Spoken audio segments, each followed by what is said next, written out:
নামাজের গুরুত্ব কত। একজন সাহাবীর কথা মনে হলো এই মুহূর্তে, সাইয়েদনা ওমর ফারুক রাদিয়াল্লাহু তাআলা আনহু। নাম শুনছেন না সবাই? কয় নাম্বার খলিফা বলেন? কয় নাম্বার খলিফা? 2 নাম্বার খলিফা সাইয়েদনা ওমর ফারুক রাদিয়াল্লাহু তাআলা আনহু। নামাজের গুরুত্বটাকে একটু বোঝানোর জন্য আমি এই দিকে গেলাম। ওমর ফারুক রাদিয়াল্লাহু তাআলা আনহু সারা জীবন তিনি দোয়া করেছেন, আল্লাহুম্মা রযুকনি শাহাদাতান ফি সাবিলিক ওয়াজআল মাউতি ফি বালাদি রাসূলিক। আয় আল্লাহ তাআলা, তুমি আমাকে নবীর শহরে মৃত্যু দাও, আমাকে শহীদি মৃত্যু দান করো। এই দোয়াটা তিনি প্রায় প্রায় করতেন। এই তো 1500 বছর আগের কথা বলছি। অর্ধ দুনিয়ার শাসনকর্তা তিনি ছিলেন। 40টা রাষ্ট্রের তিনি রাষ্ট্রপ্রধান ছিলেন। রোম পারস্য তার নাম শুনে থরথর করে কাঁপত। ওমর ফারুকের নাম কে না জানে। কেজরিওয়াল পর্যন্ত, ভারতের শ্রী মহাত্মা গান্ধী পর্যন্ত বলেছেন, বর্তমান দুনিয়ার সমস্ত অশান্তি দূর করার জন্য মুসলমানদের শাসক ওমরের মতো একটা শাসক দারুণ দরকার। সেই ওমর ফারুক রাদিয়াল্লাহু আনহু নামাজের কি গুরুত্ব ছিল দেখেন। তিনি দুনিয়া থেকে বিদায় নেবেন, এই দোয়া প্রায় করতেন। কোন এক ফজরের নামাজ পড়ার জন্য তিনি বাড়ি থেকে বের হলেন, মসজিদের দিকে রওনা দিয়েছেন। শাসকরা নামাজ পড়বেন আবার পড়াবেন। যে শাসকের মধ্যে নামাজ পড়ানোর যোগ্যতা থাকবে সে হচ্ছে একজন অবশ্যই যোগ্যতা সম্পন্ন শাসক। কারণ মুসলমানদের শাসক হওয়ার জন্য সবচেয়ে বড় যোগ্যতা হলো তিনি নামাজের ইমামতের যোগ্যতাও রাখবেন। আস্তে কন আস্তে কন কেন? আমার নবীজি শাসক ছিলেন, আবার তিনি রাষ্ট্রনায়ক ছিলেন। ওমর ফারুক সেই ধারাবাহিকতায় ফজর নামাজ পড়ানোর জন্য মসজিদের দিকে রওনা দিলেন। সর্বশেষ নামাজ সেদিন তার নামাজ পড়ার জন্য চলে গেছেন, মুসল্লায় দাঁড়ায় গেছেন। প্রথম রাকাত সুন্দর করে নামাজ পড়েছেন। দ্বিতীয় রাকাতে রুকুতে যখন চলে গেলেন, রুকুতে যাওয়ার সঙ্গে সঙ্গে এক জালিম শিব তার ডান দিকে পেটের ভিতরে বিষাক্ত চাকু ঢোকায় দিল। নামাজ আর পড়তে পারলেন না। সেভ করার জন্য তিনি নামাজ ছেড়ে দিলেন। নামাজ ছেড়ে দেওয়ার সঙ্গে সঙ্গে আবার উপর জেপুরে আবার হামলা হলো। তল পেটে বিষাক্ত চাকু 2 বার ঢুকায় দেওয়া হলো। পেট থেকে ভুঁড়িগুলো বের হয়ে গেল কিছু অংশ। ওই ওমর ফারুক রাদিয়াল্লাহু আনহু সেন্সলেস হয়ে জমিনে পড়ে গেলেন। মাথা উঁচু করে আর দাঁড়াতে পারলেন না, সেন্সলেস হয়ে পড়ে আছেন। কয়েক ঘন্টা চলে গেল। সমস্ত মুসল্লিরা জালিমকে ধরে ফেললো, পাকড়াও করে ফেলার পর তিনি সেন্সলেস হয়ে পড়ে আছেন। সকালবেলা হয়ে গেছে, ফজর নামাজ তো তার পরিপূর্ণ হয় নাই। সকালবেলা যখন তার চক্ষুটা তিনি খুলে ফেললেন, সেন্সটা ফিরে পেয়েছেন, কোনোভাবে রক্ত ঝরছে শরীর থেকে। সামনের দিকে তাকায় দেখেন তার সন্তান আব্দুল্লাহ ডুকরে ডুকরে কান্দে। ওমর ফারুক বলেন, আমার কলেজার টুকরা আব্দুল্লাহ, তুমি কাঁদো কেন? তুমি কেন কান্নাকাটি করছো? তোমার বাবা ওমরের সারা জীবনের দোয়া ছিল আমি যেন শহীদে মওত যেন পাই, শহীদে মওত যেন আল্লাহ পাক আমাকে দিয়ে দেন। আমি বড় ভাগ্যবান। আমাকে যে আঘাত করেছে সে অন্য ধর্মের মানুষ, সে একজন অগ্নি পূজক, আবু লুলু মাজুসি, সে আমাকে আঘাত করেছে। আমি নিশ্চিত আমি শহীদ হয়ে যাব, নবীর শহরে আমার মৃত্যু হয়ে যাবে। আব্দুল্লাহ কেঁদো না, আমার জন্য পানি আনো তো। দৌড় মেরে 1 গ্লাস পানি তার সামনে নিয়ে হাজির করলেন।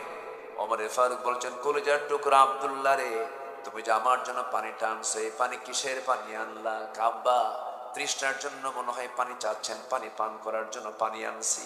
ওমর ফারুক বলছেন, আল্লাহর কসম করে বলি আব্দুল্লাহ রে, আমার কলিজার টুকরা সন্তান, আমার কলিজায় চুল পরিমাণ কোনো তৃষ্ণা নাই। আমার পানির কোনো প্রয়োজন নাই। আমার সবচেয়ে বড় তৃষ্ণা হলো ফজর নামাজ শুরু করেছিলাম, প্রথম রাকাত পড়তে পেরেছি, দ্বিতীয় রাকাতে রক্তাক্ত হয়ে আমি অজ্ঞান হয়ে পড়েছিলাম। ফজর নামাজটা আমার কমপ্লিট হয় নাই। ওযুর পানি দাও, ওযু বানায়া ফজরটা আমার আদায় করা দরকার। আল্লাহু আকবার, আল্লাহু আকবার। নামাজের মধ্যে তাদের কি মজা ছিল, নামাজের কি গুরুত্ব তাদের মাঝে ছিল। সঙ্গে সঙ্গে ওযুর পানি দেওয়া হলো। কিতাবে এসেছে ওযু বানালেন, ওযু বানায় নামাজে দাঁড়াবেন কেমনে, ভুঁড়িগুলো বাইরে বের হয়ে এসেছে। সন্তানকে ডাক দিয়ে বলে, সন্তান রে একটা গামছা দিয়ে দাও।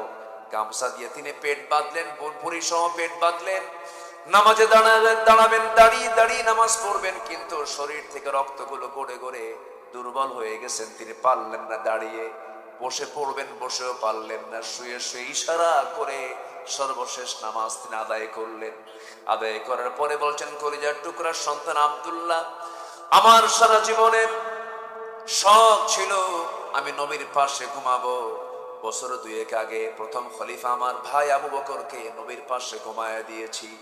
আমার বড় শখ, আমিও নবীর পাশে ঘুমাতে চাই, কিন্তু জায়গা তো আমার না, জায়গা তো আম্মা জান আয়েশা সিদ্দিকা রাদিয়াল্লাহু তাআলা আনহার।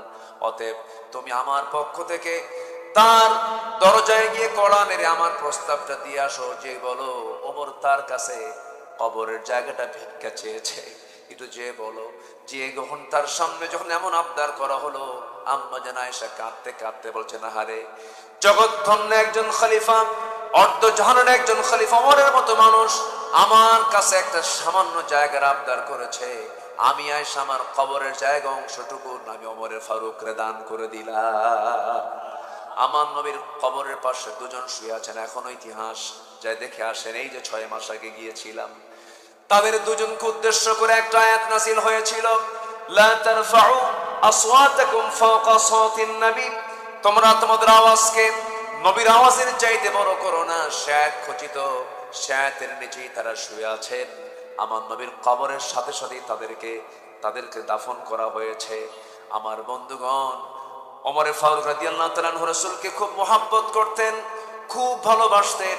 শুধু ওমর নয়, যত সাহাবী পৃথিবীতে এসেছেন, নবীর সঙ্গে যারা সহবত পেয়েছেন, প্রত্যেকটা সাহাবীর মর্যাদা এত বেশি যে এত সম্মান তাদেরকে আল্লাহ রাব্বুল আলামিন দিয়েছেন। এত সম্মান দেওয়ার যতগুলো কারণ আছে, আমি যতটুকু ভাঙ্গাচোরে স্টাডি করে দেখেছি, আল্লাহর কসম করে বলছি, আমার কাছে মনে হয় প্রত্যেক সাহাবীরা জীবনের চাইতে রাসূলকে সবচাইতে বেশি ভালোবেসেছেন। যেরকম সুবহানাল্লাহ।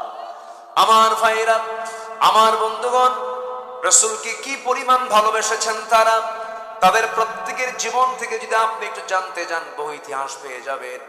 আমার বন্ধুগণ, আমি যে আয়াতটি তেলাওয়াত দিয়ে শুরু করেছিলাম, একটা আমল করলে পরে বান্দাকে জান্নাত দেওয়া হবে। কয়টা আমল করলে পরে বলেন? একটা আমল করলে পরে বান্দাকে জান্নাত দেওয়া হবে।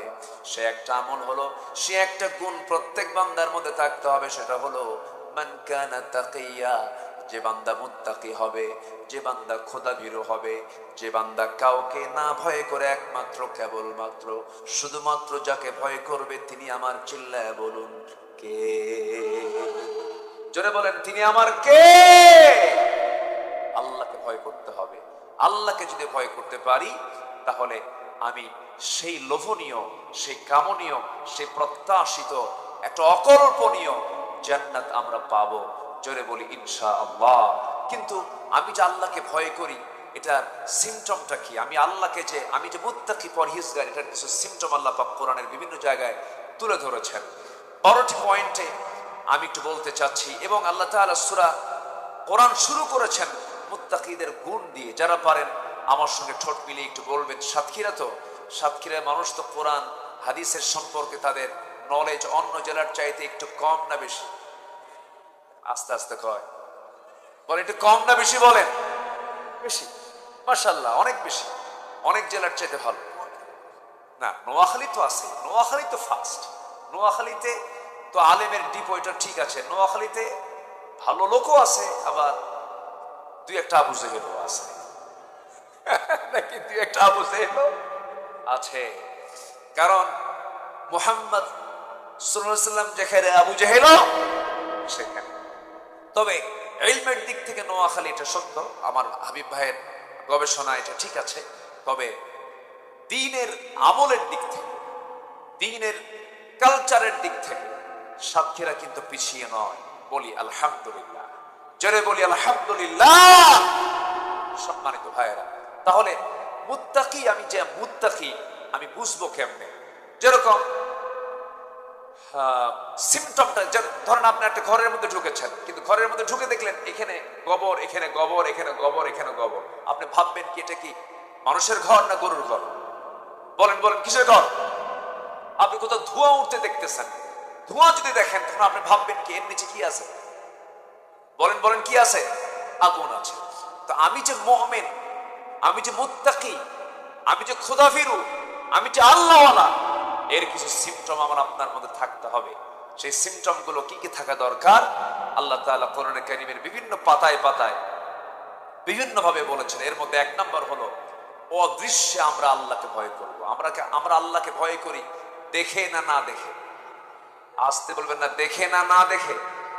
না দেখে পৃথিবীতে সব দেখি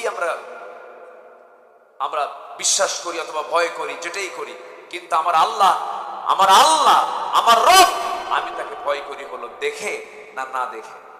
বলেন দেখে না না দেখে। অনেকে বলে যা দেখি না বিশ্বাস করি না, আনসিন ইজ নাথিং। এরকম চেতনার লোক আমার দেশে আছে না নাই? এই বিভাগেও আছে যাদের কনসেপ্ট হচ্ছে আনসিন ইজ নাথিং, যা দেখা যায় না তা বিশ্বাস করা যায় না। ওই নেতৃত্ব আমরা মানতে চাই না, ঠিক কিনা?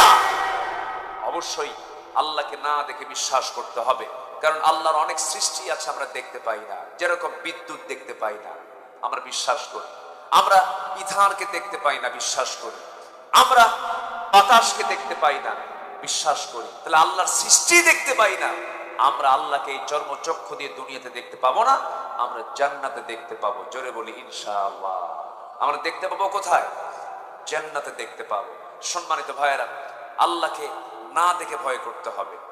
একজন ইমামের কথা মনে হলো, ইমাম শাফিঈ। ইমাম মোট 4 জন। বলেন তো কয়জন বড় ইমাম? 4 জনের মধ্যে ইমাম শাফিঈ একজন ইমাম। উনি যখন 7 বছরের ছোট্ট শিশু, শিক্ষার্থী, মাদ্রাসায় পড়াশোনা করেন, ওস্তাদ ক্লাসের মধ্যে ঢুকে 2 হাত ভর্তি খোরমা নিয়ে ঢুকলেন। সব ছাত্রের হাতে একটা করে খোরমা দিলেন। খোরমা দিয়ে বললেন, ছাত্ররা শোনো, এই খোরমাগুলো তোমাদের হাতে হাতে দিলাম, আগামীকালকে তোমাদের কাছে এসে খোঁজ নেব খোরমাগুলো কি করেছো। আমি তোমাদেরকে দায়িত্ব দিলাম, খোরমাগুলো এমন জায়গায় লুকায় রাখবে যেন কোথাও থেকে সহজে না বের হয়। এমন ভাবে লুকায় রাখবা তোমরা যেন না বের করা যায়। আচ্ছা ওস্তাদ, আমরা এই কাজটা করব। সবাইকে দায়িত্ব দিয়ে পরের দিন আবার চলে আসলেন ক্লাস নেওয়ার জন্য। ওস্তাদ বললেন, কে কি লুকায় রেখেছো? সবাই হাত তুলেছে, কিন্তু একজন ছোট্ট শিক্ষার্থী হাত তুলে নাই। তার নাম হইল ইমাম শাফিঈ রাহিমাহুল্লাহ। হাত তুললেন না তিনি। এবার বলছেন, শাফিঈ তুমি হাত তুললে না কেন? তুমি কি খোরমাটা লুকায় রাখো নাই? ইমাম শাফিঈ বলছেন, ওস্তাদ আল্লাহর কসম করে বলি, আপনি আমাকে দায়িত্ব দিয়েছেন, আমি আপনাকে অবহেলা করি নাই, কিন্তু আমি খোরমাটা রাখার জন্য, লুকায় রাখার জন্য পৃথিবীর এমন কোন জায়গা নাই যে জায়গাটা পাবো যে জায়গায় আমার আল্লাহ দেখেন না, আমার আল্লাহ জানেন না। আমার আল্লাহর কাছে কোনো গোপন নাই, প্রকাশ্যনের সব জায়গায় তিনি দেখেন। অতএব যে আল্লাহর কাছে কোনো কিছু গোপন করে রাখার কোনো সুযোগ নাই, সেই জমিন আমি কোথাও খোরমা রাখার জায়গা পাই নাই। শাফিঈর ওস্তাদ বললেন, বুঝতে পেরেছি, আমার এতগুলো ছাত্রের মধ্যে একটা ছাত্রী পেয়েছে আল্লাহওয়ালা, সেটা হচ্ছে আমার শাফিঈ, সে বড় আলেম হবে। আল্লাহু আকবার। তাহলে আমার আল্লাহর কাছে কোনো আড়াল আছে? কারণ কোনো আড়াল আছে? আমরা আকাম কুকাম সেটাই যদি করার চিন্তা করি, কিন্তু আমার আল্লাহর কাছে কি আড়াল হওয়ার কোনো সুযোগ আছে? না। আমার আল্লাহকে ভয় করব হলো এমন ভাবে অদৃশ্যে তিনি আমাকে দেখেন, অদৃশ্য থেকে তিনি আমাকে অবজার্ভ করেন, তাহলে আমি খোদাভীরু হতে পারবো। নাম্বার 2 হচ্ছে হালাল হারামের সূক্ষ্ম সীমারেখা রক্ষা করে চলা। জীবনের সকল জায়গায় কোনটা হালাল কোনটা হারাম, এটাকে আমার অবশ্যই বাছ বিচার করে চলতে হবে। একই ব্যক্তি মাহফিল কমিটির সভাপতি, আবার একই ব্যক্তি যাত্রা কমিটির সভাপতি। আসতে বলবেন না, আছে না নাই? একই ব্যক্তি 5 ওয়াক্ত নামাজ পড়ে, আবার উনি সুদের কারবার করে। সুদখোর নামাজি মনে হয় সাতক্ষীরাতে নাই। আপনারা উঠতেছেন কেন? এই যে ভাই, অনেক রাত হয়েছে মনে হয়, একটু বসেন, একটু বসেন, আমাকে একটু সময় দেন, আমাকে একটু সময় দেন। সম্মানিত ভাইয়েরা, তাহলে সুদখোর নামাজি, বলেন তো এই নামাজের কোন পুরস্কার কি আল্লাহর আদালতে আছে? আসতে বলবেন না, আছে। আমার বন্ধুগণ, হজ করে আসছে, হাসিনা বললে মন খারাপ করে। হাসিনা বললে কি করে? মন খারাপ করে। আল্লাহ রাব্বুল আলামিন বলেন, ওয়ালা তারকানু ইলাল্লাযীনা যালামু ফাতামাসসাকুমুন النار وما لكم من دون الله من أولياء ثم لا تنصرون জোরে বলুন আল্লাহু আকবার, আরো জোরে বলুন আল্লাহু আকবার। নাম্বার 5 হলো সর্বোচ্চ পদে থেকেও মানুষের প্রতি রহম দিল থাকা। এমপি হওয়ার আগেও যেমন, এমপি হওয়ার পরেও তেমন, চেয়ারম্যান হওয়ার আগেও যেমন, চেয়ারম্যান হওয়ার পরেও তেমন। আপনারা আবার মন খারাপ করেন, মানে জাস্ট আমি বোঝানোর জন্য বলতেছি। নেতা হওয়ার আগেও যেমন, নেতা হওয়ার পরেও তেমন, তার মধ্যে কোনো পরিবর্তন আসবে না। বরং আল্লাহ বলা যদি হয়, ক্ষমতা পাওয়ার আগে যতটুকু ভালো ছিল, ক্ষমতাও পাওয়ার পর তার অবস্থা আরো খারাপ হয়ে যাওয়ার কথা। যেমন খারাপ হয়ে গিয়েছিল ওমর ফারুক রাদিয়াল্লাহু আনহুর ভিতরে। যখন তিনি খলিফা হয়েছেন, 3 দিন শুকায়া যান, অসুস্থ হয়ে পড়েন। তাকে বলা হলো, সাইয়েদনা ওমর, আপনি 3 দিন শুকায়া যাচ্ছেন কেন? তিনি চোখের পানি মুছতে মুছতে বলছেন, কাঁদতে কাঁদতে বলছেন, আহারে, তোমরা যে আমাকে দায়িত্বটা দিয়েছো, এই দায়িত্বই আমাকে স্বাস্থ্যহীন বানায় দিয়েছে। রাতে বেলা ঘুমাতে পারি না। রাতের আধারে তিনি বের হতেন প্রত্যেক রাতে জনগণকে দেখার জন্য। কোন এক রাতের আধারে তিনি এক প্রত্যন্ত অঞ্চলে চলে গেলেন। এক বৃদ্ধা নারীকে একটা কুঠির ঘরে দেখতে পেলেন। তার সামনে গিয়ে দাঁড়িয়ে বলছেন, মা কেমন আছেন? ভালো নাই কেন? ওমরে ফারুক শাসন করতে হয়েছে, দেখতে আসে না। খলিফা তেমন ভালো না, আমি তার প্রতি নাখোশ হয়েছি। ওমরে ফারুক বললেন, নিজের পরিচয় গোপন করে বলছেন, বুড়িমা, এত দূরে কি ওমরে ফারুক আসতে পারে নাকি? অনেক দূরের পথ এটা। এবার বুড়িমা শক্ত গলায় বলতেছে, এত দূর যদি মনে হয়, খলিফা হওয়ার দরকার কি ছিল? খলিফা হওয়ার দরকার কি? খলিফা হওয়ার দরকার ছিল? উনি কেঁদে ফেললেন। উনি তো অ্যারেস্ট হয়ে গেলেন মহিলার কাছে। এবার বলছেন, মা, তাহলে আমি আপনার কাছে ক্ষমা চাচ্ছি। তার পক্ষ থেকে নিজের পরিচয় দিলেন না, নিজের পরিচয় গোপন করছেন। এবার তিনি বলছেন, ওমরে ফারুককে মাফ করার জন্য আপনি কি চান? আপনি যদি টাকা পয়সা চান, আপনাকে টাকা পয়সা দেওয়া হবে। এক পর্যায়ে বুড়িমা বলতেছে, বুড়িমার কাছে বলতেছেন, ওমরে ফারুক, আমি আপনাকে 25 দিরহাম দেব, 25 দিনার দেব। আপনি কি খুশি নাকি? আমি খুশি। ইতিমধ্যে তার সফর সঙ্গী ছিলেন সাইয়েদনা আলী। সাইয়েদনা আলীকে ডাক দিচ্ছেন, আলী এইদিকে আসো। তিনি বলছেন, আমিরুল মুমিনিন ওমরে ফারুক, আমি আসতেছি। এই কথা হঠাৎ করে মহিলার কানে চলে গেছে। ওমরে ফারুক, এই লোকটা আমি কার সঙ্গে কথা বলি? থরথর করে কাঁপে। আর মহিলা বলে, হুজুর, আমিরুল মুমিনিন, আমার ভুল হয়ে গেছে, আপনি আমাকে মাফ করে দেন। ওমরে ফারুক বলছেন, বুড়িমা, আপনি আমাকে চিনতে পেরেছেন, ভালো কথা, কিন্তু মাফ আপনি চান কেন? মাফ আমি আপনার কাছে চাই, আপনি আমাকে মাফ করে দেন। আমি আপনাকে 25 দিরহাম দিয়ে দিলাম, আপনি আমাকে লিখে দেন। ইতিহাস লেখে, নিজের জামা ছিঁড়ে ফেললেন, সেই জামার কাপড়ে লিখে নিলেন, 25 দিরহামের বিনিময়ে সমস্ত অভিযোগ আমি সব উজ্জ্ব করে নিলাম। সেই চিঠিখানা নিয়ে বাড়িতে এসে বললেন, সন্তানদেরকে শোনো, যেদিন ওমর দুনিয়া থেকে বিদায় নিয়ে নেবে, যেদিন ওমর কবরের বাসিন্দা হয়ে যাবে, সেই দিন আমার কাফনের কাপড়ের সাথে এই চিঠিটা তোমরা দিয়ে দিবা। এই চিঠিখানা নিয়ে আমি আল্লাহর আদালতের সামনে দাঁড়িয়ে বলবো, আল্লাহ, এই যে চিঠিখানা দেখো, তোমার বান্দাদের প্রতি কোনো জুলুম করে নেই, বরং আমার পক্ষে এই চিঠিখানা তারা লিখে আমাকে দিয়েছে। আল্লাহ যেন সেই কঠিন মুসিবতের দিন, বিচারের দিন যেন আল্লাহ পাক আমাকে মাফ করে দেন। যেরকম সুবহানাল্লাহ। আমার বন্ধুগণ, প্রথম খলিফা আবু বকর সিদ্দিক রাদিয়াল্লাহু আনহু যখন খলিফাতুল মুসলিমিন হলেন, এক বুড়ি মহিলা বারবার কান্নাকাটি করে। মানে ওই বুড়ির বাড়ি আর ওমর আবু বকরের বাড়ি পাশাপাশি। ওই মহিলার কেউ ছিল না, স্বামী নাই, ছেলে নাই, মেয়ে নাই, বৃদ্ধা মানুষ, চোখ দিয়েও দেখে না, তার খেদমতটা করবে কে? প্রতিবেশী হওয়ার কারণে প্রত্যেক রাত্রে আবু বকর সিদ্দিক রাদিয়াল্লাহু আনহু তার খেদমত করে আসতেন। তার কাপড় চোপড় ধুয়ে দেওয়া, তার রান্না বান্না করে দেওয়া এবং তার খাবার টাবার ধুয়ে দেওয়ার সমস্ত দায়িত্ব তিনি পালন করতেন। কিন্তু খলিফা যখন হলেন, ওই মহিলার কানে যখন চলে গেছে, কান্নাকাটি করছেন মহিলা। কিন্তু সন্ধ্যাবেলায় হাজির। আবু বকর বলছেন, ও বৃদ্ধা নারী, আপনি কান্দেন কেন? আবু বকর খলিফা হওয়ার আগে যে খেদমত করেছে, খলিফা হওয়ার পর আপনার সেই খেদমত করে যাবে। কোনো টেনশন করার দরকার নাই আপনার।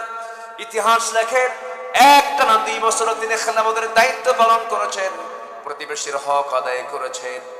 এবার তিনি মারা গেলেন। এখন ওই মহিলা বেঁচে আছেন, কিন্তু তার খেদমতটা করবে কে? মহিলা জানে না প্রথম খলিফা ইন্তেকাল করেছেন। দ্বিতীয় খলিফার খেলাফত প্রতিষ্ঠা হয়ে গেছে। ওমর ফারুক জানলেন ওই মহিলাকে দেখার মতো কেউ নাই, তিনিও করলেন কি সন্ধ্যার সময় আবু বকরের মতো তিনিও খেদমত করার জন্য ওই মহিলার ঘরের মধ্যে ঢুকলেন। ঘরের মধ্যে ঢুকে তার খেদমত করে আসলেন, কিন্তু মহিলা জানেন না আমার আবু বকর মারা গেছেন, খাদেম চেঞ্জ হয়ে গেছে, খলিফা চেঞ্জ হয়ে গেছে। ঘরের মধ্যে ঢুকি সমস্ত কাপড় চোপড় গুলো ধুয়ে দেওয়া, খাবার রান্না বান্না গুলো করে দেওয়া, ফলমূল গুলো ধুয়ে দিয়ে ওমর ফারুক ঘর থেকে বের হয়ে আসলেন। সামনে খাবার নিয়ে যখন পরিমা বসেছেন, একটা খেজুর যখন মুখে নিয়েছেন, খেজুরের মুখে নেওয়ার সঙ্গে সঙ্গে দাঁতের নিচে খেজুরের বিচি পড়ে গেছে। তখন তিনি বলে ফেললেন, ইন্না লিল্লাহ, আমার বিশ্বাস আমার আসল খাদেম আবু বকর দুনিয়াতে নেই, সেই দুনিয়া থেকে বিদায় নিয়েছে। কারণ আমার আবু বকর যখন খেজুরটাও যখন আমার সামনে ধুয়ে দিত, শুধু খেজুর ধুয়ে দিত না, আমি বুড়া মানুষ, আমার খেতে যেন কষ্ট না হয়, খেজুরের বিচিস পর্যন্ত সে সরাইয়া দিয়ে আমার শুধু খেজুরগুলো আমার হাতের আমার সামনে দিয়ে দিত। জোরে করেন সুবহানাল্লাহ। আমার বন্ধুগণ, তাহলে মুত্তাকি বান্দার বৈশিষ্ট্য হবে সর্বোচ্চ পদে থেকেও যা, না থেকেও তাই। তার যে খেদমত, তার যে উদারতা, তার যে আচরণ, তার যে স্বভাব একই রকম থেকে যাবে। আমার বন্ধুগণ, এরপরে নাম্বার 6 হলো অন্যের সম্পদ এবং হক লঙ্ঘন থেকে ওই বান্দা নিজেকে পরহেজ রাখবে। জান্নাতি বান্দার বৈশিষ্ট্য হবে এটা। কারণ আল্লাহ রাব্বুল আলামিন সুন্দর করে বলছেন, ইন্নাল্লাহা ইয়া'মুরুকুম আন তু'আদ্দুল আমানাতি ইলা আহলিহা ওয়া ইযা হাকামতুম বাইনান নাসি আন তাহকুমু বিল আদল ইন্নাল্লাহা নি'মা ইয়া'iদুকুম বিহি। জোরে বলুন আল্লাহু আকবার। আল্লাহর এক জায়গায় বলছেন, ওয়ালা তাকুলু আমওয়ালাকুম বাইনাকুম বিল বাতিল ওয়া তুদলু বিহা ইলাল হুক্কামি লিতাহকুলু ফারীকাম মিন আমওয়ালিন নাসি বিল ইসমি ওয়া আনতুম তা'লামুন। জোরে বলুন আল্লাহু আকবার। অন্যের সম্পদকে নিজের সম্পদ বানানো যাবে না।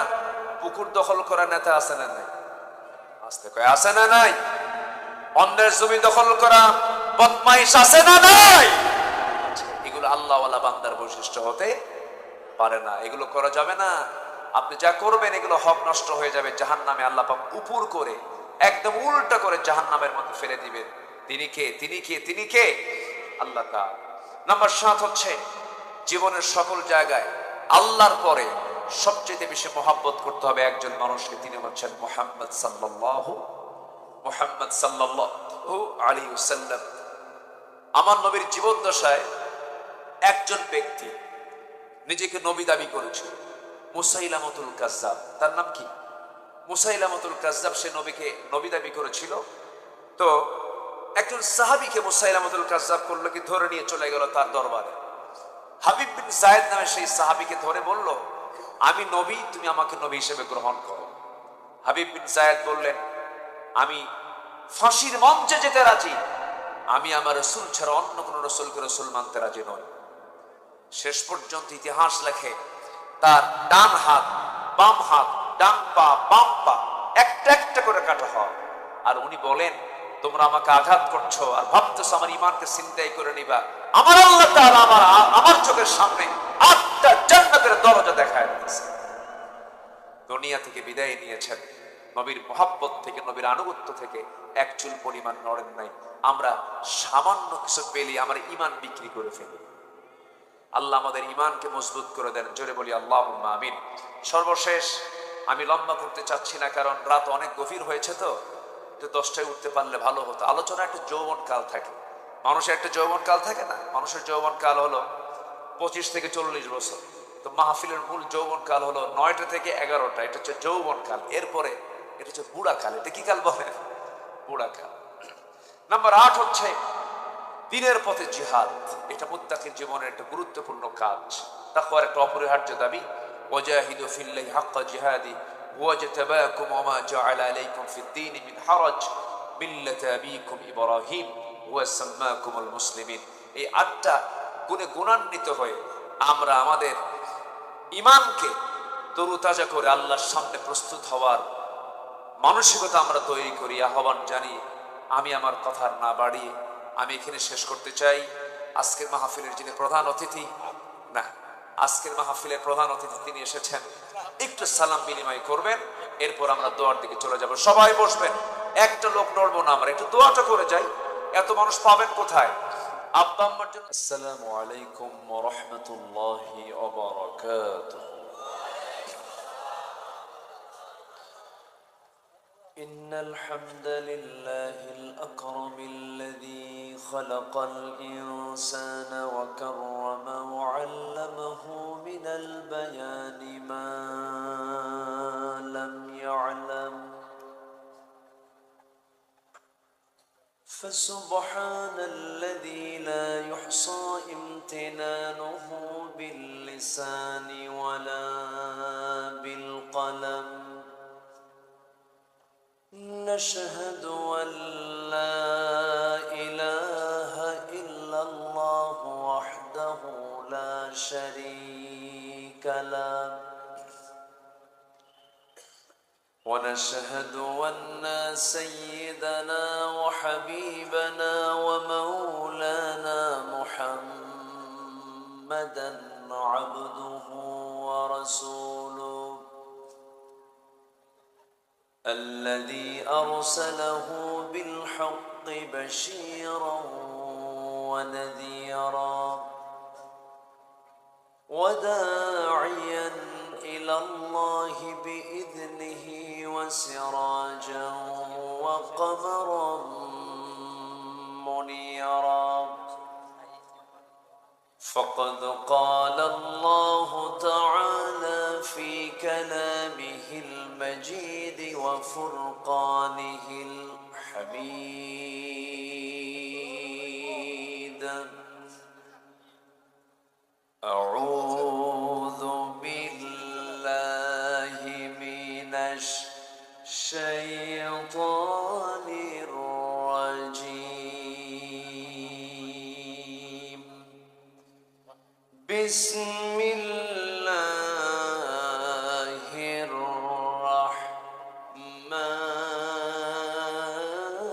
الرحمن الرحيم.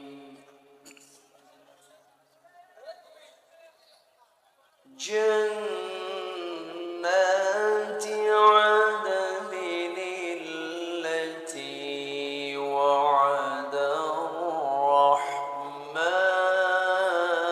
عباده بالغيب.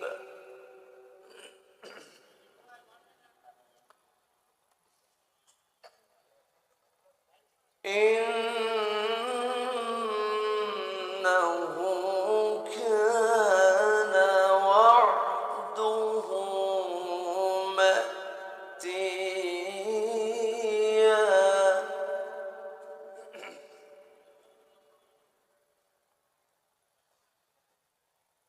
لا يسمعون فيها لغوا إلا سلاما،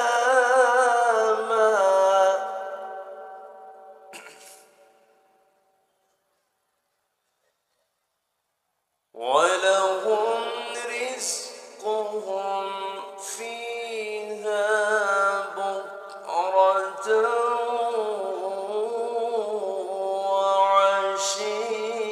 وعشيا.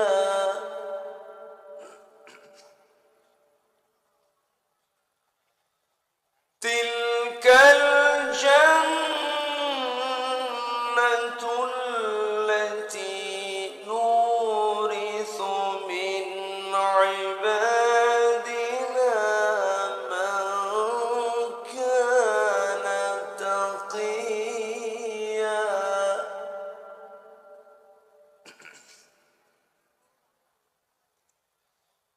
تلك الجنة التي نورث من عبادنا من كان تقيا.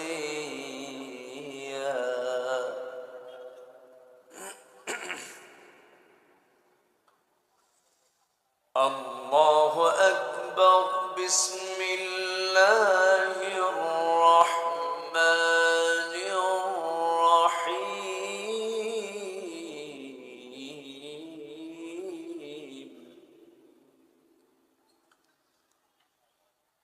إن الله وملائكته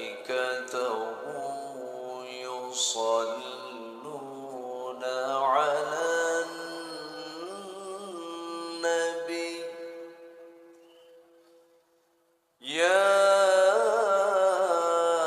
أيها الذين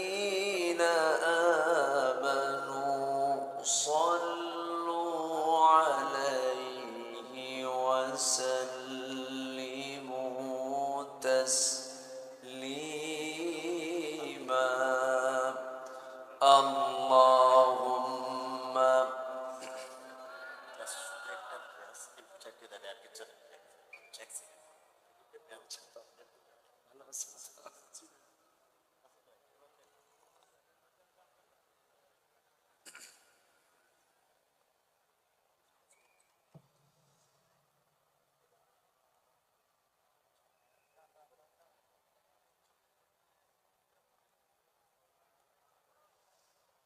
একটু আওয়াজ দিয়ে নবীর প্রেমে মাতোয়ারা হয়ে জবান খুলে সবাই বলুন আল্লাহুম্মা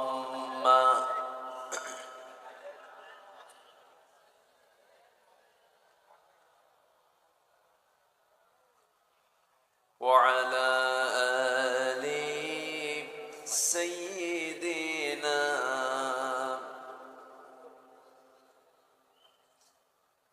প্রাণের অধিক বেশি যার দাম রহমতুল লিল আলামিন জানো কি তোমরা তাহার নাম রহমতুল লিল আলামিন অসহায়ের বুকে যে জন গোপনে করে সওয়ার দরুদ পড়ে সুবহে ও শাম রহমতুল লিল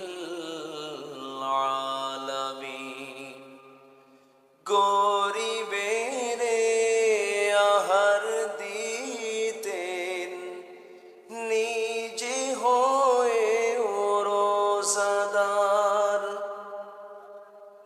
নিয়মর ভালোবাসার খাম রহমতুল লিল আলামিন জানো কি তোমরা তাহার নাম রহমতুল লিল আলামিন আল্লাহুম্মা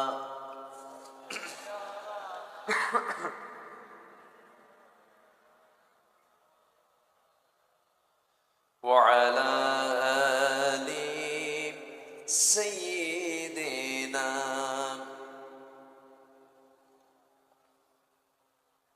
সবাই বলি সাল্লাল্লাহু আলাইহি ওয়াসাল্লাম। প্রাকৃতিক সৌন্দর্যের অপরূপ লীলাভূমি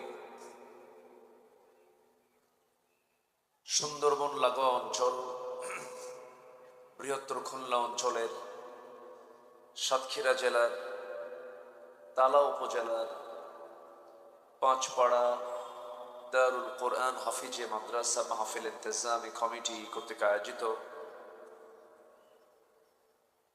ফুলবাড়ি হাই স্কুল মাঠে অনুষ্ঠিত দুদিন ব্যাপী 24তম তাফসীর মাহফিল 2026 সমাপনী দিবসের সম্মানিত সুযোগ্য সভাপতি, বিশিষ্ট ব্যবসায়ী, ইসলাম দরদী ব্যক্তিত্ব জনাব আসাদুজ্জামান আসাদ সাহিব, দুদিন ব্যাপী মহৎ আয়োজনের আজকের এই সমাপনী দিবসের সম্মানিত অনারেবল চিফ গেস্ট প্রধান অতিথি সাতক্ষীরা ১ নির্বাচনী আসনের সাবেক সংসদ সদস্য, তালা কলরোয়া নির্বাচনী এ অঞ্চলের জনপ্রিয় জননেতা,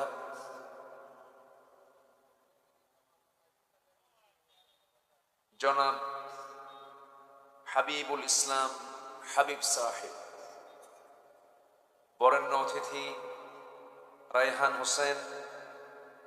কথা বলেছেন মাওলানা মাসুদ রেজা বিন আজিজুর রহমান। আমার স্নেহধন্য অনুজ মাওলানা রবিউল ইসলাম সহ উপস্থিত হাজারাত উলামায়ে কেরাম, ফদলায়ে ইজম, সুশীল সমাজ, জাতির শ্রেষ্ঠ সন্তান শিক্ষক মণ্ডলী, জাতির বিবেক সাংবাদিক বৃন্দ, প্রশাসনের দায়িত্ব নিয়ে যদি কর্মকর্তা বৃন্দ, সামনে উপস্থিত দূরে কাছের বিভিন্ন স্থান থেকে ছুটে আসা তাওহীদের পতাকাবাহী, কালেমার ঝান্ডাবাহী, দ্বীন ইসলামের নরসারদুল বীর মুজাহিদ, প্রাণ প্রিয় সম্মানিত দ্বীনি ভাইরা, আড়ালে বসে আছেন শ্রদ্ধেয়া সম্মানিতা মা বোনেরা। আলোচনার সূচনায় আনুষ্ঠানিকতার মধ্য দিয়ে আমার পক্ষ থেকে আবারও দিল খোলা সালাম, আসসালামু আলাইকুম ওয়া রাহমাতুল্লাহি তাআলা ওয়া বারাকাতুহু। সবাই কেমন আছেন বলুন? আমাকেও প্রশ্ন করলেন, আল্লাহ তাআলা আমাকে তো আপনার মতোই, আপনার সামনেই, আপনার মতো করেই বসে রেখেছেন। বলি আলহামদুলিল্লাহ। সম্মানিত হাজিরিন, মহান রব্বি করিমের অসংখ্য শুকরিয়া যে মহান আল্লাহ সুবহানাহু ওয়া তাআলা আমাকে আপনাকে সকল সৃষ্টির মাঝে শ্রেষ্ঠত্ব দিয়ে, সৃষ্টির সেরা করে, মানুষের মর্যাদা মানুষ করে আমাকে আপনাকে এই দুনিয়াতে পাঠিয়েছেন।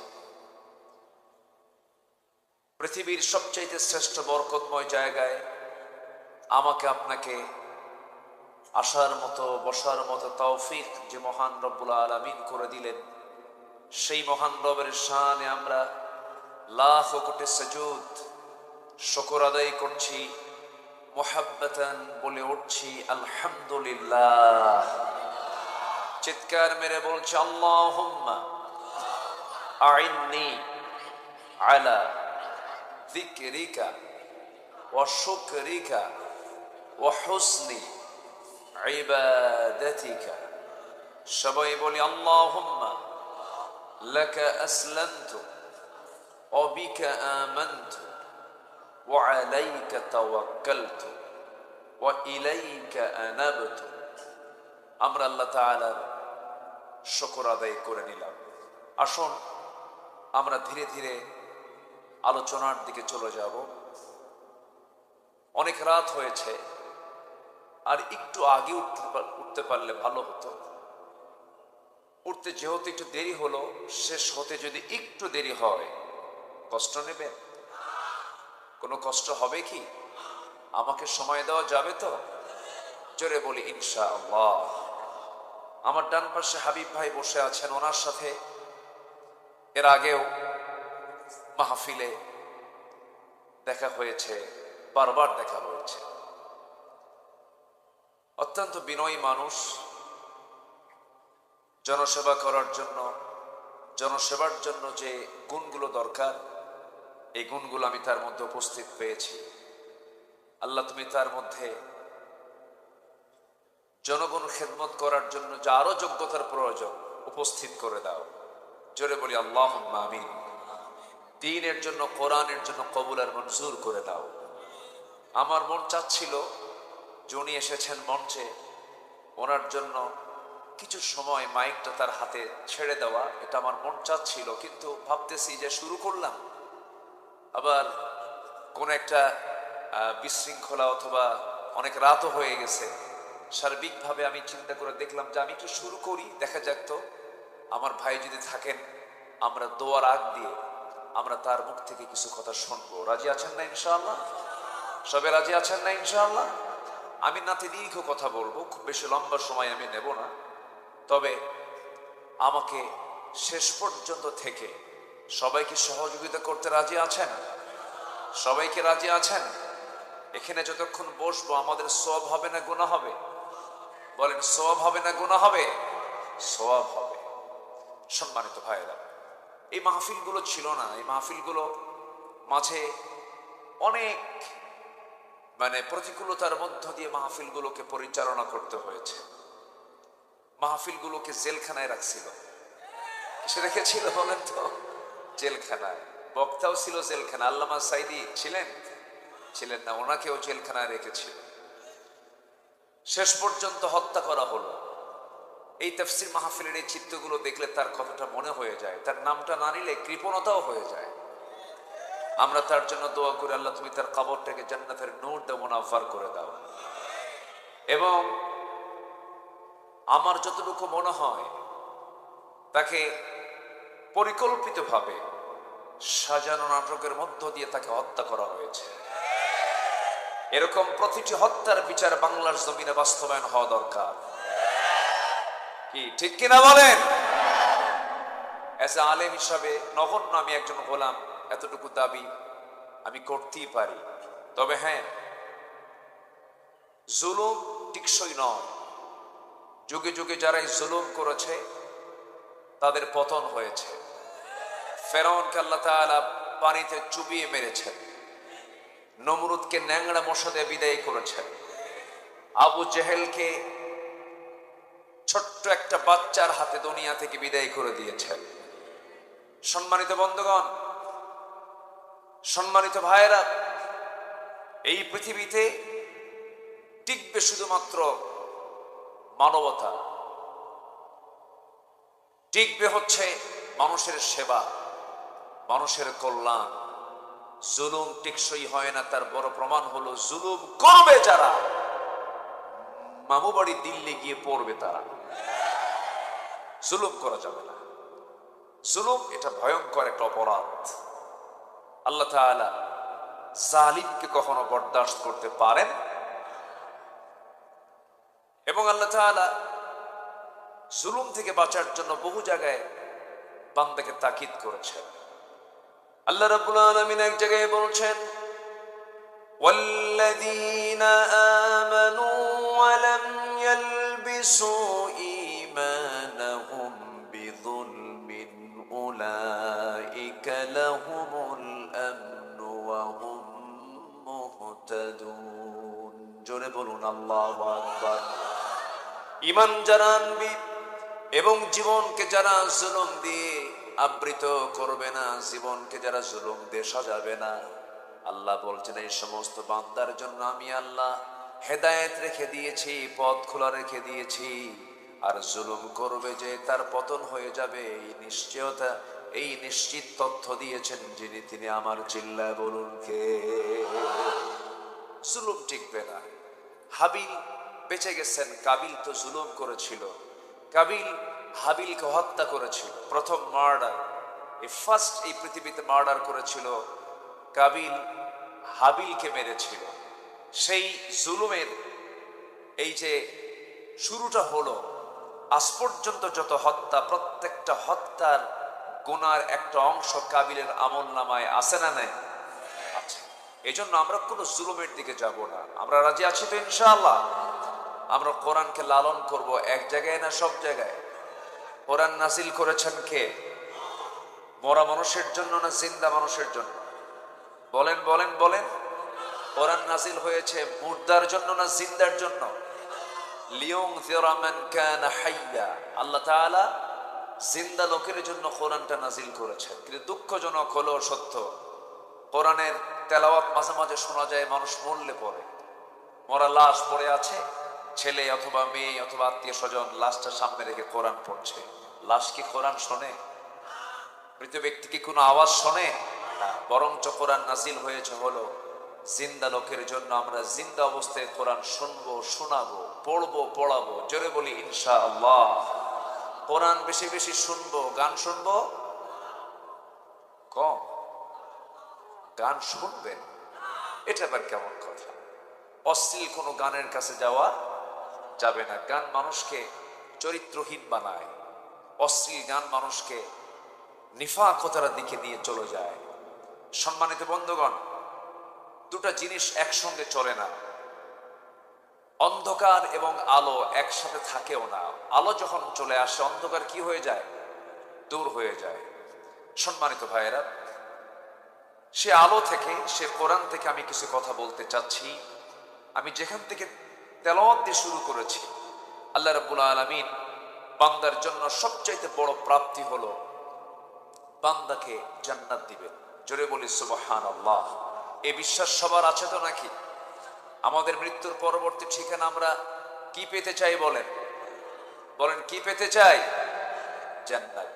জান্নাতটা কি ছোট হবে না বড় হবে? কেমন বড় হবে বলেন? সর্বনিম্ন, মানে সবচেয়ে ছোট জান্নাত, সর্বনিম্ন জান্নাত যাকে দেওয়া হবে সেটি হবে হলো 10টা পৃথিবীর মতো একটা জান্নাত। মনে হয় ছোট হয়ে গেছে। জোরে বলেন সুবহানাল্লাহ। কয়টা পৃথিবীর মতো? 10টা পৃথিবীর মতো একটা জান্নাত আল্লাহ তাআলা বান্দাকে দিবেন। কিন্তু বান্দা তো বিড়ি খাওয়াই ছাড়ে না। বান্দা এত বিড়ি খায়। আমি আজকে কুষ্টিয়া দিয়ে আসতেছিলাম। কুষ্টিয়াতে তামাকের আবাদ হয় না? প্রচুর আবাদ হয়। এই তামাকের গাছ যারা দেখছেন, তামাকের গাছ কিন্তু খুব মানে তরু তাজা, পাতাগুলো এত সুন্দর সজীব, একদম সজীব সবুজ পাতা। মানে এত মানে ওই যেরকম লাউ গাছ যেরকম আছে, লাউ গাছের পাতা যেমন, না হ্যাঁ একদম, হ্যাঁ সুন্দর, মানে বড় বড় পাতা, সবুজ পাতা। তো আমি একদিন মনে মনে চিন্তা করলাম যে এই পাতাগুলো, এই গাছগুলো লাগাইছে যারা, তারা তো বেড়া দেয় না, এ তো কোনো গার্ড ওয়াল নয়, এগুলো কি গরু ছাগল খায় না? তো আমি একজনকে জিজ্ঞাসা করলাম, ভাই এই যে তামাকের গাছগুলো আপনারা বেড়া দেন না, এ তো গরু ছাগল খেয়ে ফেলার কথা, কুত্তাও খায় না। মানে এই তামাকের পাতার ক্ষতিকর দিক ছাগল বোঝে, গরু বোঝে, জীবজন্তু বোঝে, বোঝে না কে? আল্লাহ এই জন্য এক জায়গায় একটু গালি দিয়েছেন, থ্রেট দিয়েছেন। গালি শব্দটা বলবো না, এই ক্যামেরাম্যান আমার কথাটা আবার, মানে এই যে গালি শব্দটা আল্লাহ না, আল্লাহ তাআলা এক জায়গায় থ্রেট দিচ্ছেন, শক্ত করে বলছেন। কি বলছেন? আল্লাহ রাব্বুল আলামিন বলেন, وَلَقَدْ ذَرَأْنَا لِجَهَنَّمَ كَثِيرًا مِنَ الْجِنِّ وَالْإِنسِ لَهُمْ قُلُوبٌ لَا يَفْقَهُونَ بِهَا وَلَهُمْ أَعْيُنٌ لَا يُبْصِرُونَ بِهَا وَلَهُمْ آذَانٌ لَا يَسْمَعُونَ بِهَا أولئك كالأنعام بل هم أضل أولئك هم الغافلون জোরে বলুন আল্লাহু আকবার। অধিকাংশ বান্দাকে আমি সৃষ্টি করেছি জাহান্নামের জন্য। হয়তো প্রশ্ন করবেন, আল্লাহ তো জানেনি আল্লাহ অধিকাংশকে জাহান্নামের জন্য সৃষ্টি করেছেন, দোষটাতে আমার দোষটা কি? আল্লাহ তো নিজেই জানেন আমি জাহান্নামে চলে যাব। কিন্তু না, প্রত্যেক শিক্ষক কিন্তু ক্লাসের সব ছাত্রের তথ্য জানেন, কোন ছাত্র ফেল করবে পাস করবে এটা কিন্তু শিক্ষক জানেন। কিন্তু ছাত্র ফেল পাসের জন্য ব্যর্থতা শিক্ষকের না ছাত্রের? বলেন কার? ছাত্রের। আল্লাহ রাব্বুল আলামিন তো জানবেনই, তিনি তো ভবিষ্যতের মালিক, বর্তমানের মালিক, অতীতের মালিক। তিনি বলছেন অধিকাংশই জাহান্নামের সৃষ্টি, জাহান্নামে চলে যাবে যাদের চোখ আছে দেখে না, যাদের কান আছে শোনে না, যাদের অন্তর আছে বোঝে না। এরা হলো চতুষ্পদ জন্তু, অথবা এর চাইতে নিকৃষ্ট। নাউযুবিল্লাহ। কার কথা? আসতে বলবেন না, কার কথা? আল্লাহর কথা। হাইরে বিড়ি খায় মানুষ। মাঝে মাঝে চিন্তা করে, রমজান গেল, এই অভ্যাসটা কেউ ছাড়তে পারে না। আল্লাহ তো রমজান দিয়েছেন নেশা থেকে মুক্ত রাখার জন্য, এই রমজানটা দিয়েছেন। নেশা করো, রমজান মাসের একটা মাস ট্রেনিং নাও, নেশা মুক্ত তোমার জীবনটা গড়ো। কিন্তু সারাদিন রোজা ঠিকই থাকে, সকাল থেকে ইফতার পর্যন্ত কোনো সমস্যা নাই, ভালোই ছিল, কোনো ডিস্টার্ব নেই, কোনো গুতাগুতি নাই। কিন্তু ইফতার করি, দোকানদারের সামনে গিয়ে বলে মাথা কাজ করছে না, দাও টান একটা দিয়েই মরি। এরকম আছে না নাই বলেন? সুখ চান, আমাকে উনি বলতেছেন সুখ চান, সুখ চান। কি দরকার? আমরা এই নেশার দিকে যাব না। জোরে বলি ইনশা আল্লাহ, জোরে বলি ইনশা আল্লাহ। আজকে এদেশের যুব সমাজকে নিয়ে আমার খুব আশঙ্কা হয়। একটা বিশাল সংখ্যক যুব সমাজ তারা অ্যাডিক্টেড, বিভিন্ন মাদকে তারা আসক্ত, এমনকি শিক্ষাঙ্গন পর্যন্ত এটা স্পর্শ করেছে। আমার ডান পাশে উনি সচেতন মানুষ, উনি এটাকে অবশ্যই ফিল করবেন এবং দায়িত্বশীল একজন মানুষ, তিনি এটাকে মাথায় নিয়ে জায়গা মতো বলবেন বলে আমি আশা করি ইনশাআল্লাহ। এই যুব সমাজকে ধ্বংস করার জন্য প্রতিবেশী, ধরুন মায়ানমার থেকে ইয়াবা এবং আমাদের প্রতিবেশী রাষ্ট্র থেকে বিভিন্ন ধরনের এই মাদকগুলো এত সহজলভ্য করে দেওয়া হয়েছে যে যুবকদের হাতে হাতে এগুলো অ্যাভেলেবেল হয়ে যাচ্ছে। আপনি কি চান আপনার ছেলে মাদকাসক্ত হয়ে ধ্বংস হয়ে যাক? আপনি কি চান? অতএব এই মাদকের ব্যাপারে আমাদের সবার সজাগ দৃষ্টি রাখার দরকার আছে না নাই? আসতে বলবেন না, আছে না নাই? মাদক সহ ধরা পড়ে, থানার ওসি বলেন মাদক সহ মাল সহ ধরেছি স্যার। ওইদিকে কিছু কথিত নেতা আছে, নেতা নামের তারা কলঙ্ক, যখন বলে মাল সহ ধরেছি, মাল সহ সাইরাতে। এরকম আছে না নাই? আপনি কি জানেন আপনার সন্তানটাও সেই মাদকের একজন সদস্য হতে পারে? নিজের পায়ে কুড়াল মারবেন না। আজকে যুব সমাজ ধ্বংসের দিকে চলে যাচ্ছে। সচেতন হতে হবে, সজাগ থাকতে হবে। যুবক, জীবন একটা, সাজিয়ে নিতে হবে তোমার জীবনটাকে। কোরআনের আয়নায় তোমার চক্ষুটা একটু রাখো। এই আয়নায় চোখ রাখলে তুমি জান্নাত জাহান্নাম দুনিয়াতে বসেই দেখতে পাবে। বিবাহ পূর্ব কোনো নোংরামিতে যেও না, এর মধ্যে কোনো পরিতৃপ্তি নেই, মূল মজা তুমি এখানে পাবা না। বিয়ে পরবর্তী জীবনের আনন্দ পেতে হলে বিয়ে পূর্ব কোনো অবৈধ রিলেশন করা যাবে? আসতে বলবেন না, যাবে। কিন্তু আজকে দুঃখজনক হলো সত্য, কিছু ধর্ষণের কথা আমাদের কানে আসে, ঠিক কিনা কন? আসতে কন কেন?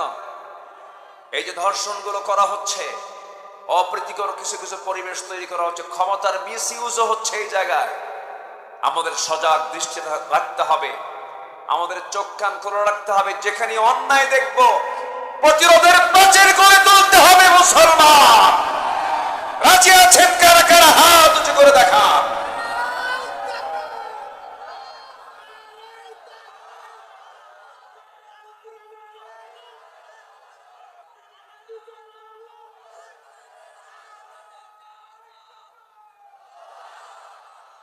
এই পাক ভারত মহাদেশ, এই সাবকন্টিনেন্ট শাসন করেছে এক সময়ে মোগলরা। মোগল বংশের যিনি মূল স্থপতি জহিরুদ্দিন মোহাম্মদ বাবর, তার ছেলে সম্রাট আকবর, হুমায়ুন, শাহজাহান, আওরঙ্গজেব, এরপরে বাদশাহ জাহাঙ্গীর, এই সমস্ত বাদশারা তারা বাদশাহী করেছে এই উপমহাদেশে। সেই কাবুলে তাদের বাড়ি ছিল। এর মধ্যে একজন বাদশার কথা মনে হলো, বাদশাহ জাহাঙ্গীর। সেই সময়ে তিনি এই উপমহাদেশের তিনি একজন বিশাল বড় একজন নেতা, তিনি রাজা, তিনি মোগল সম্রাট। তার দরবারে বসে আছেন এক হিন্দু মহিলা, বৃদ্ধা নারী। তার শরণাপন্ন হয়ে তার দরবারে গিয়ে বসে চোখের পানি ফেলে ফেলে কান্দে।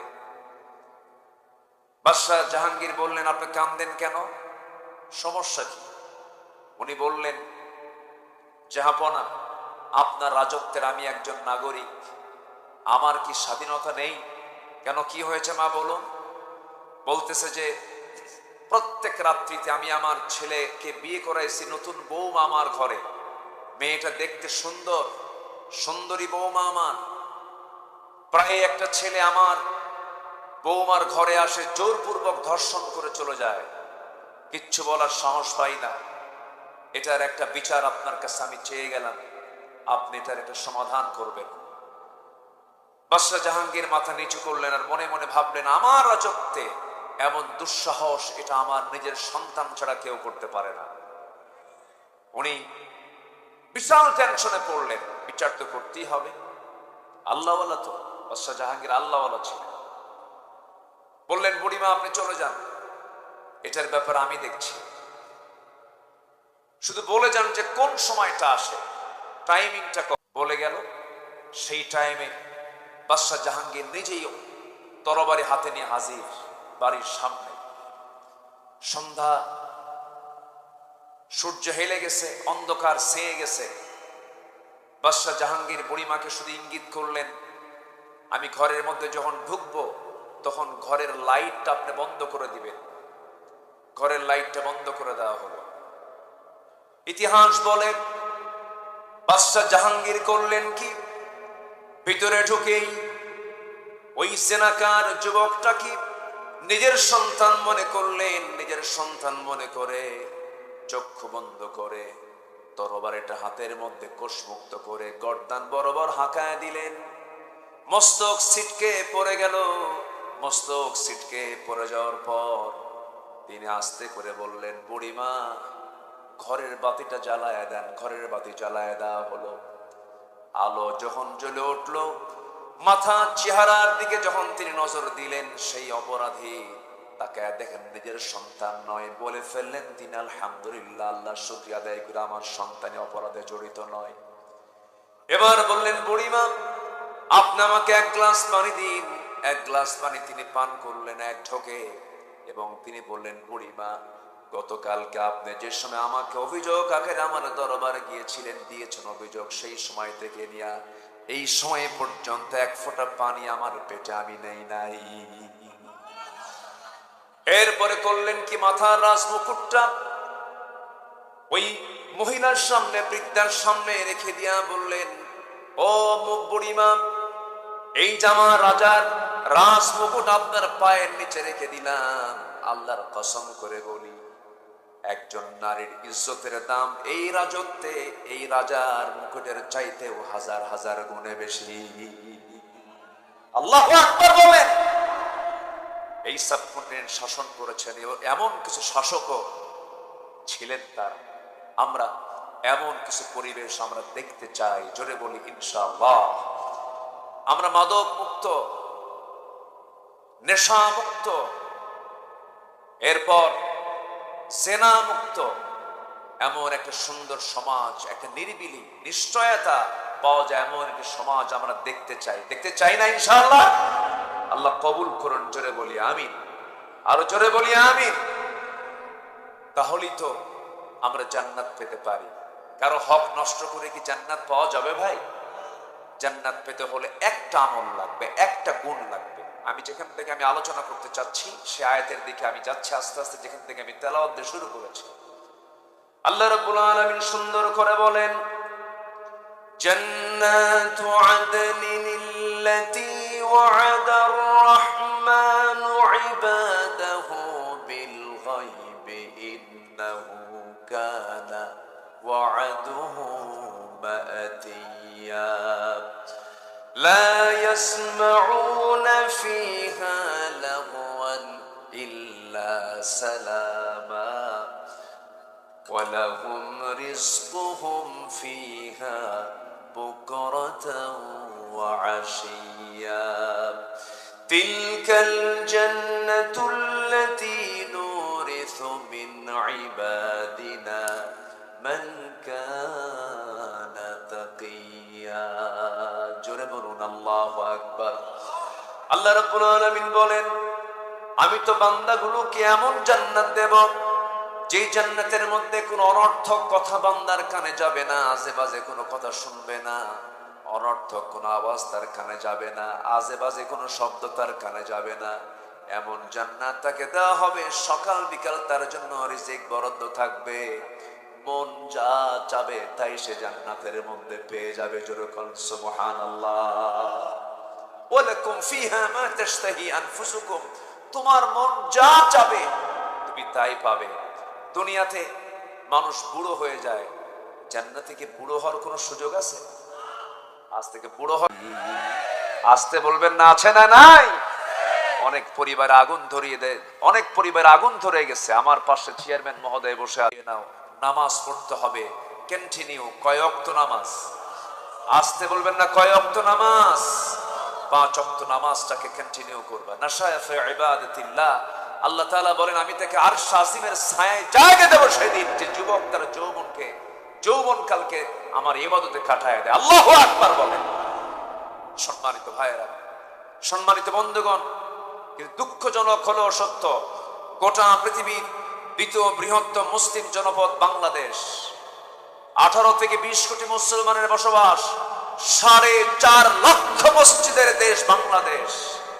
কিন্তু দুঃখজনক, ফজরের সময় মুসল্লি খুঁজে পাওয়া যায় না। মসজিদ, এত মসজিদ এখন আমার দেশে, ফজরের সময় জোহর আসর মাগরিব এশায় যতটুকু হয় ফজরে তার চাইতে কম হয়, অথচ মানুষ ফজরের সময় বাড়িতে বেশি ওয়েট করে থাকে। মানে তো বাড়িতে মানুষ বেশি থাকে হলো ফজরের সময়, আসে না।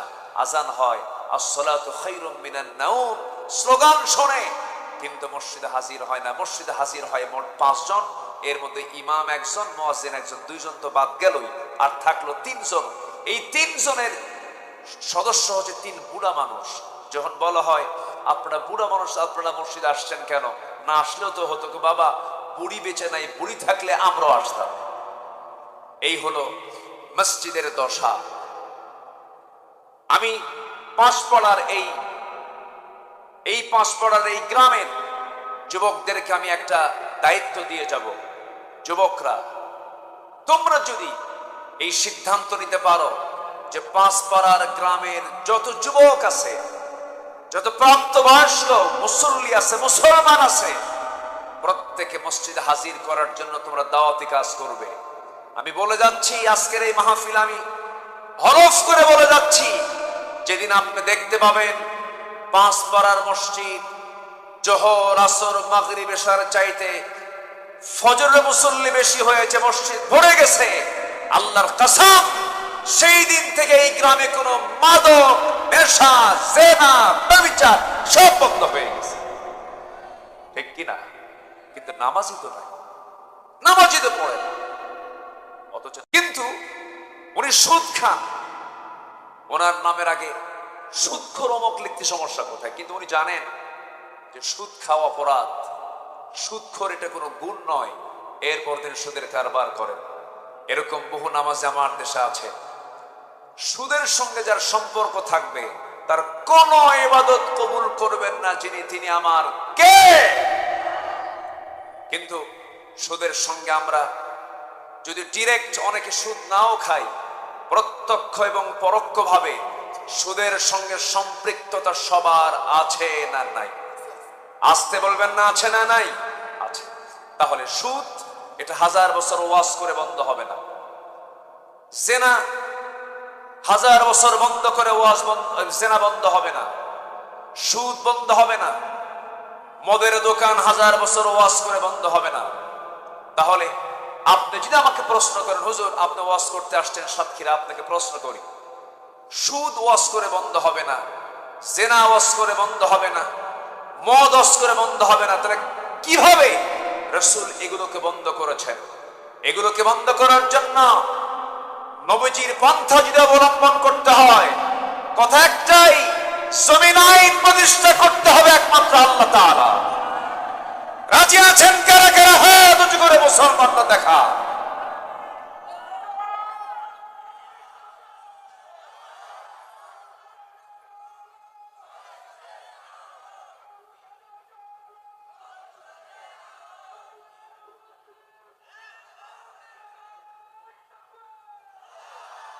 আল্লাহ কবুল করুন, জোরে বলে আমিন। আমার নবী ছিলেন 12,12,5 বর্গ মাইলের রাষ্ট্রপ্রধান।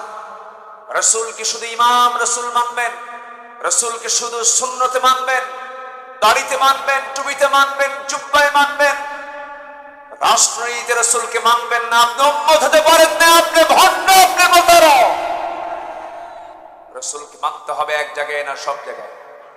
আসতে বলবেন না, এক জায়গায় না সব জায়গায়, সব জায়গায় মানতে হবে। তাহলে হালাল এবং হারামকে স্পষ্ট জেনে হারামকে বর্জন করা, হালালকে গ্রহণ করা হচ্ছে একজন পরহেজগার বান্দার, মুত্তাকি বান্দার একটা অন্যতম গুণ। আল্লাহ আমল করার তৌফিক দান করুন, জোরে বলি আমিন। নাম্বার 3 হচ্ছে জীবনের সকল জায়গায় আমরা মিথ্যার আশ্রয় নেব না সত্য। বলেন মিথ্যার আশ্রয় না সততার আশ্রয়? সততা নিয়ে চলবো, এক জায়গায় না সব জায়গায়? বলেন এক জায়গায় না সব জায়গায়? ওজন হবে সমান সমান না কম বেশি? একটা সূরা আছে সূরাতুল মুতাফফিফিন, এটা ওজনের সূরা। আল্লাহ পাক বলেছেন ধ্বংস হোক তার যারা নেওয়ার সময় বেশি নেয়, দেওয়ার সময় কম দেয়। এমন ব্যবসায়ী আমার দেশে নাই বললেই চলে। আসতে কোন কেন? আছে না নাই? আছে না নাই? আমার বন্ধুগণ, ওজনে কম দেওয়া যাবে না। ওজন যার সঠিক হবে আল্লাহ তাআলা তার জন্য জান্নাতটা সঠিক রেখে দিবেন।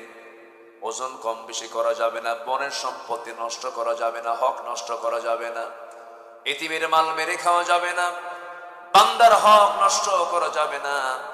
হক নষ্ট করলে পরে জান্নাতটা আপনার বাজেয়াপ্ত হয়ে যাবে।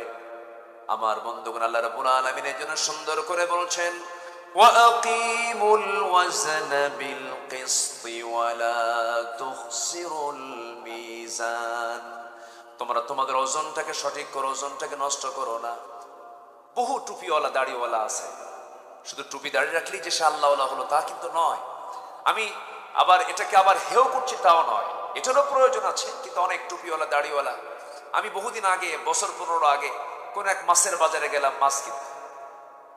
মাছ কিনতে গেছি। আমি আমাকে দেখি এক মাছ বিক্রেতা, দেখি দূর থেকে লম্বা একখান সালাম দেবে, হুজুর আপনি ভালো আছেন? সালাম দিচ্ছে আমাকে। আমি বললাম ভাই আমি তো একটু মাছ কিনতে আসছি। হুজুর আমি আপনার খুব ভক্ত, আপনার ওয়াজ শুনি। তো বললাম ঠিক আছে, আলহামদুলিল্লাহ আপনি আমাকে চিনেন, তো কিছু মাছ কিনতে হবে আমার। তো আগের এই 15 বছর আগে তো তখন আর ডিজিটাল এই মিটার ছিল না, তখন তারা ওই যে পাটখারায় মেপে দিত, দাড়ি পাল্লাই মাপতো, পাল্লাই মাপতো। তো ওই পাটখার বামে রেখে মাছ আরেক সাইডে তুলে আমাকে মাপ দিতে নিয়ে দেখি মাছের সাইডটা এত ভারী করে দিল, হেলে দিল যে মানে কোনো মাপই হলো। তো বললাম ভাই আপনি আমাকে এত বেশি করে দিচ্ছেন কেন? বলতেছে হুজুর দোয়ার জন্য, আমি আপনাকে খুব ভালোবাসি। বললাম যে আপনি তো ঠকে যাচ্ছেন, আপনার তো লস হয়ে যাচ্ছে। কেন হুজুর আপনি দোয়া করবেন আমার জন্য। আমি কিছু বললাম না। মাছটা নিয়ে পরে ভাবলাম যে বেচারি আমাকে এত বেশি দিল, এটা কেন বেশি দিল, দেখি আমি একটু অন্য জায়গায় গিয়ে আবার ওজন করে দেখি 250 গ্রাম নাই। কত? 250 গ্রাম নাই। কিন্তু তখন দেখি যে ওনার মাথায় টুপিও আছে, মুখে দাড়িও আছে। তো আমি 250 গ্রাম নাই যখন দেখলাম, তখন ভাবলাম যদি হেলেই যদি এই হয় আর সমান সমান তাহলে কি হতো? সম্মানিত ভাইয়েরা, তাকওয়া কিন্তু বাহ্যিক নয়। তাকওয়া হাহুনা, আল্লাহর ভয়, তাকওয়া পরহেজগারিতা হাহুনা। রাসূল দেখা দিলেন এই জায়গায়, এই জায়গায়, ভিতরে ভিতরে। এটাকে ঠিক করব আমরা, জোরে বলি ইনশাআল্লাহ। মিথ্যার আশ্রয় নেব না, রাজি আছেন না ইনশাআল্লাহ? মিথ্যা কথা বলবো। আমার বন্ধুগণ তাহলে কি হবে? আল্লাহ রাব্বুল আলামিন বলেন ইয়া আইয়ুহাল্লাযীনা আমানু তাকুল্লাহা ওয়া কুলু কাওলান সাদীদা يصلح لكم أعمالكم ويغفر لكم ذنوبكم ومن يطع الله ورسوله فقد فاز فوزا عظيما জোরে বলুন আল্লাহু আকবার। তোমরা সত্য কথা বলো এবং তোমরা সত্য কথা যদি বলতে পারো আমি আল্লাহ ওয়াদা করছি আমি তোমার সমস্ত ভুল ভালো আমলগুলোকে নেক আমল দিয়ে ভরপুর করে দেব এবং তোমার জীবনের সমস্ত গুনাহগুলোকে মাফ করে সম্মানজনক জান্নাত আমি তোমাকে দিয়ে দেব। আমার বন্ধুগণ, ব্যবসার ক্ষেত্রে সরল হব আমরা, কাজ কারবারে সরল হব। ইমাম বুখারীর নাম সবাই শুনেছেন। ইমাম বুখারী রাহমাতুল্লাহ আলাইহি একজন বড় হাদিস বিশারদ ছিলেন। সবচেয়ে বড় সহিহ হাদিসের গ্রন্থ হলো বুখারী শরীফ, তার নামই নামকরণ করা হয়েছে। রাশিয়ার বুখারায় তার বাড়ি ছিল, এই জন্য তার নাম বুখারী। এই ইমাম বুখারী একজন ব্যবসায়ী ছিলেন, বিশাল ব্যবসা তিনি করতেন। কোন এক রাতের আধারে একটা ব্যবসায়ী টিম এসে তার কাছে কিছু পণ্য সামগ্রী, ব্যবসার কিছু মাল ছিল। বলা হলো, বুখারী এই মালটা আজকে রাতে দিলে পরে 500 দিরহাম বেশি লাভে আমি তোমার এই মালটা কিনে নেব, 500 দিরহাম বেশি লাভ দেব তোমাকে। ইমাম বুখারী বলেন, রাতের বেলা আমি আর কারবার করবো না, যাও চলে সকালবেলা আসো। সকালবেলা অন্য একটা ব্যবসায়ী টিম যখন তার সামনে এসে বলতেছে, ইমাম বুখারী এই মালটা যদি আজকে সকালবেলা দাও 1000 দিরহাম লাভ তোমাকে দেব, লাভ ধরায়া দেব। ইমাম বুখারী বললেন, হাজার দিরহাম লাভ আমি তোমাকে লাভে তোমাকে বিক্রি করব না, কারণ মনে মনে নিয়ত করে ফেলেছি গত রাত্রিতেই 500 দিরহাম মূল্য আমি আমার এই মালটা ছেড়ে দেব, অতএব আমার 1000 দিরহামের প্রয়োজন নাই। সুবহানাল্লাহ বলা যাবে না? কি কথা কি বুঝতেছেন আপনারা? কথা বুঝতেছেন? জ্বালানি হোন্ডা কি লাইনে থাকে? পাম্পে থাকে? লাইনে থাকে? লাইনে থাকে? লাইনে থাকে। এটা সংকট। আমার মনে হয় একটা জরিপ আসলো, আমার কানে আসছে যে পাম্পে অন্যান্য সময় নরমালি সপ্তাহে যত লিটার লাগতো এখন তার ডাবল লাগে। মানে মানুষও কিছু সমস্যা হয়ে গেছে, মানুষের ভিতরে কিছু ছটফটানি শুরু হয়েছে, মনে হয় এটা খাবে, এরকম একটা ব্যবসা। তো কৃত্রিম একটা সংকট যদি কেউ তৈরি করে ফেলে, যদি কেউ কৃত্রিম সংকট তৈরি করে ফেলে, যারা নিত্য প্রয়োজনীয় জিনিসের যারা স্টক করবে, যারা হেতেকার করবে, মজুদকরণ করবে, তাদের প্রতি লানত করেছেন স্বয়ং কে? আসতে বলবেন না কে? এটা কি সততার দৃষ্টান্ত? সৎ ব্যবসায়ের দৃষ্টান্ত এটা নয়। সম্মানিত ভাইয়েরা, সম্মানিত বন্ধুগণ, আল্লাহওয়ালা জাতি যদি হয়ে যায় তখন দেখবেন যে এই ক্রাইসিস গুলো থাকবে না। বান্দার মধ্যে শর্ত হলো থাকতে হবে কার ভয়? আসতে বলবেন না কার ভয়? আল্লাহর ভয়। নাম্বার 4 হচ্ছে অন্যের ব্যাপারে আপোষহীন থাকতে হবে। এটা হচ্ছে পরহেজগার বান্দার অন্যতম বৈশিষ্ট্য। নিজে অন্যায় করবে না, কাউকে অন্যায় হতে দেবে না। মান ইবনে জাদিয়া নামে একজন ব্যক্তি সাইয়েদনা ওমর ফারুকের শাসন আমলে রাষ্ট্রের সিলমোহর চুরি করে সে বেশ কিছু টাকা, রাষ্ট্রের মাল কিছু সে তসরুফ করে ফেলে, ধরা পড়ে। ওমর ফারুক বললেন, ওর শাস্তি কেউ দেবে না, আমি ওর 100 দররা 100 বেত্রাঘাত করব। তো চোরদের পক্ষেও কিছু লোক থাকে। মান ইবনে জাদিয়ার পক্ষে 3 জন ব্যক্তি সুপারিশ করতে আসছে। ওমর ফারুক বললেন, এর 100 বেত্রাঘাত মারা হয়েছে না, ওই 3 জন 100 ব্যক্তির বেত্রাঘাত সমান করে মারো। আল্লাহু আকবার বলে। অন্যায়ের ক্ষেত্রে আপোষহীন হব আমরা, জোরে বলি ইনশাআল্লাহ।